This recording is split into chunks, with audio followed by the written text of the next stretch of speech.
Hey, did y'all miss us? Because we sure missed you. Look, watch, like, and subscribe to our channel at Sister Sis 1988, as well as follow us on all of our social media platforms at Sister Sis 1988. We're coming back at you again with episode 2.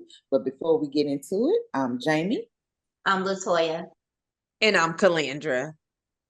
And we are coming back, bringing in Miss Mama Foxfire. She's giving us a fantastic show today, talking about depression and talking about her divorce and things like that.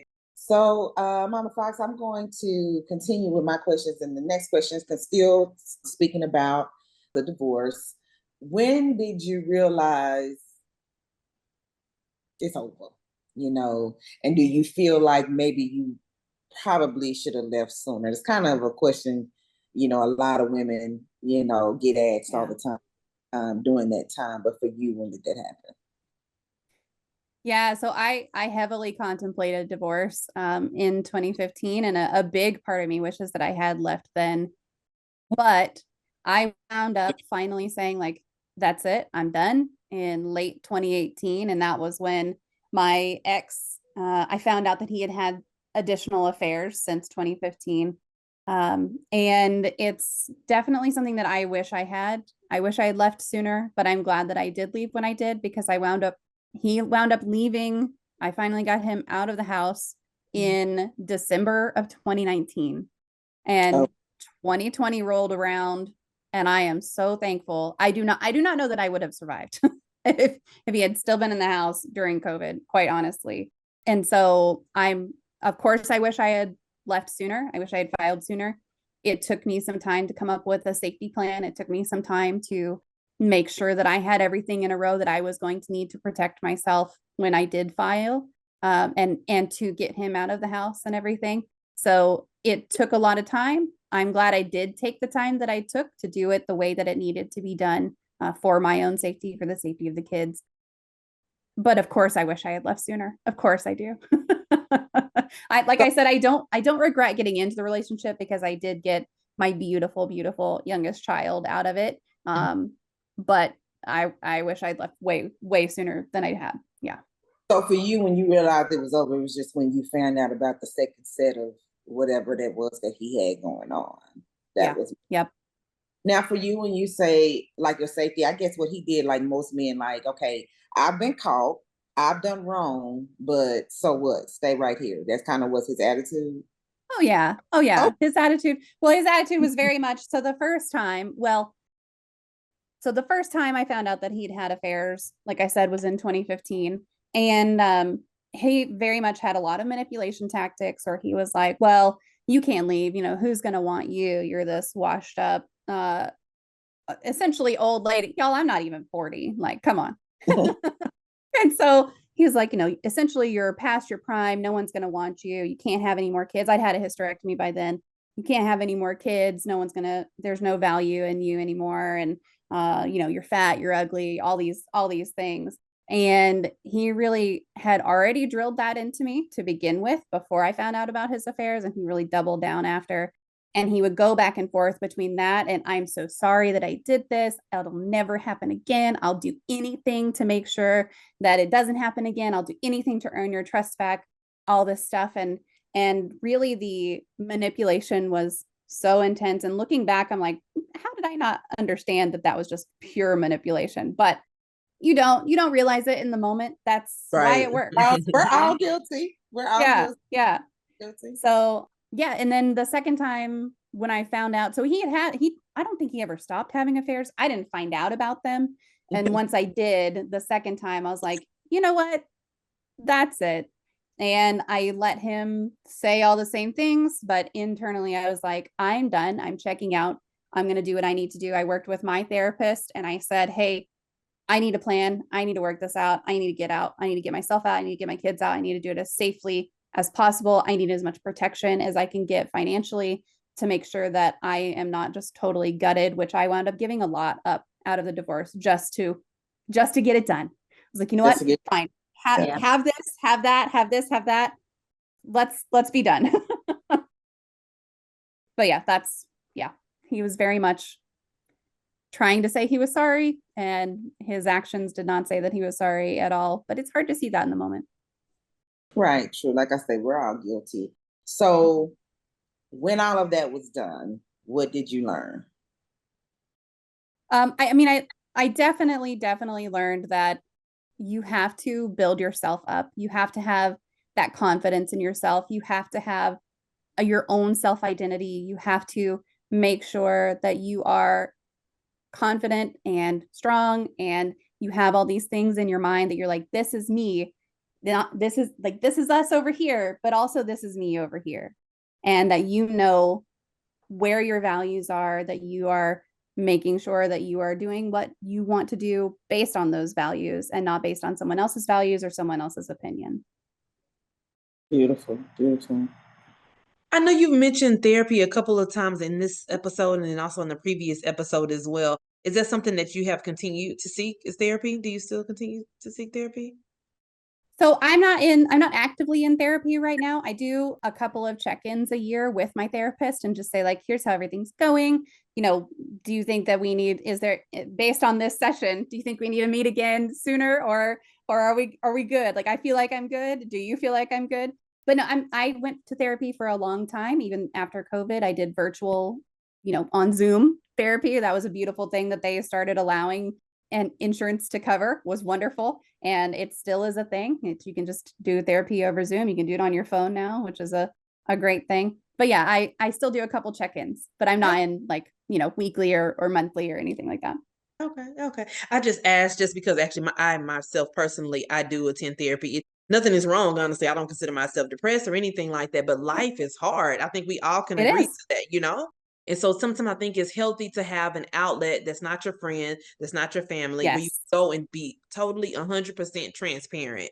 To me, I think that's a must for me. Like that's on my I attend therapy on a weekly basis, honestly. Really, and Yep. technically nothing is wrong, you know, but just to go and have a space where you can feel free and open, I really truly encourage it. But you had mentioned it a few times, so that's why I thought I would ask that. Yes. So all righty. So you are a single mom. I am as well. The other ladies, they are not. Well, I guess they're single godparents, maybe.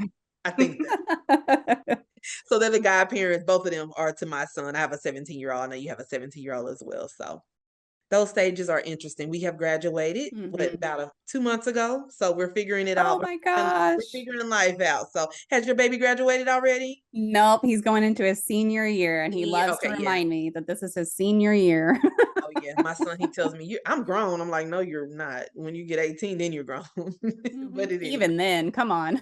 right. Seriously. All right. So, Everybody's still gonna be fixing all your problems. Yeah, no, you're not going. Yes. okay. So, when you first discovered your child had gender identity issues, Mm. how did that make you feel? So yeah, I mean, I do have a 17-year-old, and in his early teenage years, he told me that he preferred to use they them pronouns. And you hear me using he him now, so it's he him right now. But he said he wanted to use they them pronouns, and then it was several months later that he told me that actually, hey, I think I'm transgender. Mhm. And the first time that came up, I was really conflicted internally. I did my best to be externally supportive. Of course, I'm sure I made mistakes. It was all new to me at the Mhm. time, Mhm. while still, and I was still trying to ask questions as well and kind of really explore, because to me, it was completely out of the blue. But at the same time, it kind of felt like, okay, well, almost all of your friends have expressed a desire at one point or another to change their pronouns at least once. So maybe it's not that much of a shock. And when he told me that he was transgender, my main feeling was fear. And fear because we live in Texas, and y'all know trans rights here are not something that is well protected, Mhm. and they've actually been eroded in recent years. And that's scary as a parent, especially as a parent. I feel like if I were transgender, I wouldn't even be as afraid as I am because my child is. And Mhm. so it's really scary, not just because it's something that it's unknown. It was an unknown. And when your child expresses something like that, it is an unknown, but also because of the world that we live in, which is not always kind, and it's not always open, and it's not always accepting. And now I'm fiercely protective and have gone to bat for him several times with teachers over the years. But yeah, I mean, it was definitely a mix of fear and care and worry, but also just abundant and unconditional love. Right, right. How did you internalize that though? Like, did you question yourself at any moment? Like after you heard that news?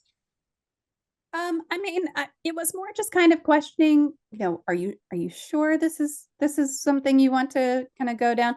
I can't even tell you how many name changes we went through, and I messed all of those up quite frequently. But you have to just kind of give yourself the grace to Hmm. learn a little bit. You have to give yourself that space to grow. And, I don't know that I necessarily internalize that fear and worry. I mean, I was very expressive. And I have conversations, like my kids and I have conversations even when they don't want to have conversations, which they hate. Oh but yeah, tell me but about it's it. necessary. Right, Yeah. I mean, listen, so my oldest is in therapy, and I tell him all the time, like, hey, I got to give you something to talk to your therapist about this week, right? right. Take this to therapy. Yeah, Yeah. yeah. So, as a mom, how are you able to take care of yourself and your own mental health while you're also trying to help your son navigate that as well? Yeah, so that really comes back to that self-awareness that I talked about earlier, because it really is still about, for me, self-care and self-awareness. I let my kids see my emotions is one thing. I didn't used to do that when I was still married. I wouldn't let anyone see them because it was not safe for me to let anyone else see my emotions. Now, post-divorce and raising my kids the way that I feel like they should be raised, I let them see it. I cry all the time. I've got a box of tissues there. There's probably 3 boxes of tissues in the living room. There's one in the kitchen. And they just know, like, oh, this is a sad part of this movie. Mom needs tissues. And or mom watched a happy duck video and now she's crying and she needs tissues. So I let them see that kind of thing. And then I also, it's not just the tears that I let them see. I have moments where I get real mad. I've got moments of rage where I have to step outside, and they know if I step outside, I just need some space, and I let them see that.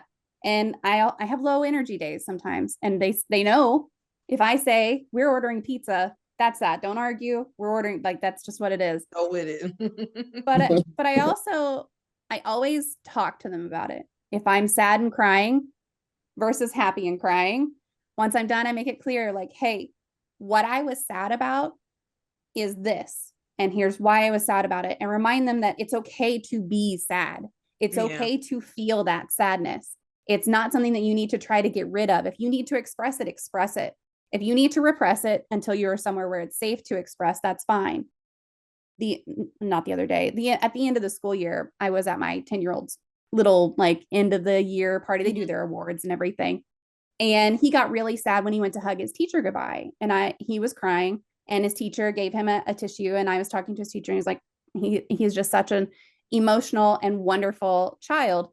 And I saw him kind of like take some deep breaths and stop crying. And I was like, okay, so we're good, all good. And we got back outside, and he said, Mom, I still need to cry. I was like, that's all right, baby. Get in the car, you cry on the way home. No big deal. And so I gave him another tissue, and he sat in the back. And while we were on the way home, he just cried his little eyes out. So it was one of those, like, it's fine to A, repress temporarily, and then B, express them when it is safe to do so. So I make sure that they see that. And then if I'm mad, if I get those moments of anger and I had to walk away, I make sure to immediately, when I come back in, remind them that my anger is not about them or directed at them. Mm. And that anger is just another emotion. And knowing, again, how to safely express that and then regulate yourself. What do you need in the face of that emotion is really important. And then if I'm low energy, I kind of let them know that, and so they can adjust their expectations of me. And as the day goes on, if they keep asking and asking and asking, as kids always do, I tell them, look, you need to try again tomorrow. Like, I can't do this with you. That's Try a again good one. tomorrow. And you know, all of that, it just takes a lot of, like, self-awareness and willingness to do that self-examination and say, all right, this is what I need in this moment. And then also take that time with your kids and debrief them after, Mhm. and say, here's what I did. Here's the emotion I was experiencing. Here's how I handled it. here's a reminder that I love you and that this is not about you if it was something negative. Because if you sweep it under the rug, your kids aren't going to learn anything. Yeah. All they're going to learn is that you don't Mm-hmm. get to experience a normal range of human Mm-hmm. emotions. Yeah. And so I think it's a lot of just making sure that they know that there are different ways to handle it, because my ways of regulating or coping might not be theirs. Like my oldest needs a lot more silence than I do. I need noise. I need noise all around me all the time. I'm sad or mad or anything, I need music. And he's like, stop, don't. And so you gotta, tell them there are other options also, and say, like, the way that I handle things is the way that works for me. If you need to scream into a pillow, go scream into a pillow. If that makes your anger worse, then don't do that. Take some cooling breaths instead. But yeah, it's just about finding what works for you as an individual, as a human. We all experience emotions differently. We all handle emotions differently, and making sure that the kids know that that is the case as well. All right. I think you kind of hit something there, like, because coming up, like I'm 40, we're all 40, but when we were coming up, like you just have to kind of just shut up and be quiet. Even when your parents Yeah. were dealing with things, they didn't let you in. They weren't transparent about things. I think it's very important to have that open and transparent dialogue, with your children, especially being a boy mom, because men, they bottle everything up inside. So like with him, I think hopefully that I've encouraged him, like I said, he's 17. Now, hopefully I've encouraged him to be able to be open about whatever he's feeling, and go and have that open dialogue with whomever it is, whatever type of relationship that is, Yeah. and just explaining to them what's going on. But I'm gonna have to steal that one. What'd you say? Not right now, try again tomorrow. Try again tomorrow. Yep. I'm gonna use that one with Mr. Zion. Try again tomorrow. Okay. So what advice would you give to parents that are dealing with a child that has gender identity issues? How would you advise them? I mean, it's going to come down to what they need in that moment, both the parent and the child. But the thing that I would say is just listen. Okay. Don't argue. Be open. Be a safe space for them, and then go to therapy if that's hard. Or if you think about, like, put yourself in that situation, preview that scenario in your head. My child comes to me and says I'm a different gender than what you've known me as my whole life. Mm-hmm. Would you react poorly? And if the answer is I don't know, or yes, go sort your stuff out now instead of waiting until it does happen. It might never happen. But therapy is something that I agree, everyone could benefit from therapy. Everybody. I think everybody could benefit from some therapy. Yeah. And if your child is struggling, then get them in therapy for a checkup as well. I really do treat it like the dentist with my kids. Yeah. My oldest is in therapy. He has some unrelated things that he's dealing with. My youngest is not in therapy on a regular basis, but I still have him also go in for that twice yearly checkup with the therapist. And if the therapist recommends continuing for a couple more sessions, then do that. But if you can't be that open and safe space for your child, if they're going to come express anything to you, preview all the scenarios in your head. And if any of them you're like, I don't know how I'd react to that, go to therapy yourself. And then make sure that you are as healthy and whole as possible so that you can be that open, listening person that they need when they come to talk. Gotcha. Okay. Well, all righty. Well, thank you, Miss Mama Foxfire. Is there anything else that you would like to leave with our guest here today before we close up? I really just encourage everyone to give yourself the grace and space to learn more and to do whatever healing work you need to do, but also give other people the grace and space, because really, really everyone does fall apart. Yeah. And it's not something that you can avoid in life. And you just have to give yourself that grace and space to pick up the pieces and move forward one step at a time. All right. Beautiful, beautiful. Thank you, Miss Mama. I'm going to just again say thank you and giving us your Saturday today. But everything you stated today was so beautiful and so many people needed to hear it. And thank you again for also encouraging therapy. I'm really hoping that we can attract our audience and kind of pass the word that really therapy is okay. I think for years people looked at therapy like, I'm not going to nobody and telling them all my business. That's kind of the thing for years, and I'm hoping that that's changing here soon. But Yeah. we're gonna let you go. So Until next time. there is strength in sisterhood. And supporting sisterhood. Bye. Bye.